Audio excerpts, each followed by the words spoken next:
Bu dunyo 5 kunlik dunyo. Bu dunyoni 5 kunlik aldoviga aldanib qolmaylik birodarlar. Aldanib qoladigan bo'lsak, bizni jannat emas, do'zax kutib turibdi. Mana shu gapimni eslardan chiqarmanglar akalar, ukalar. Odam shunaqa narsaki, yo odam o'zi rohatlanadi yoki odam zotdan rohatlanadi. Nima bu? Bu gapim bilan nima demoqchiman?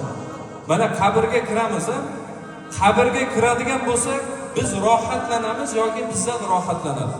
Savobli amallarimiz ko'p bo'ladigan bo'lsa, to'g'ri yuradigan bo'lsak, Alloh taolo chizib bergan chizimdan chiqmaydigan bo'lsak, farz amallarni bajaradigan bo'lsak, birodar, biz qabrga kirib rohatlanamiz. Agar buni aksi bo'lsa-chi, ta'awuzubillah. Gunohlarimiz ko'p bo'lsa-chi, bizdan qabrda rohatlanadi. Nima rohatlanadi? Qurt qumursqalar bo'lsin, iloni chayonlar bo'lsin, bizni go'shimizga rohatlanadi birodarlar.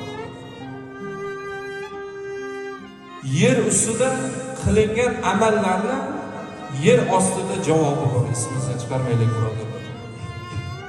Qabr usti bo'lsa chaman, ko'z quvnarkan ko'rganda, ichi qandayligi gumon ko'ramizda kirganda dedi birodarlar. Qabrning usti chamanzor bo'lib turaverar ekan, lekin uni ichida nima bo'layotgani hammamizga qorong'u ekan.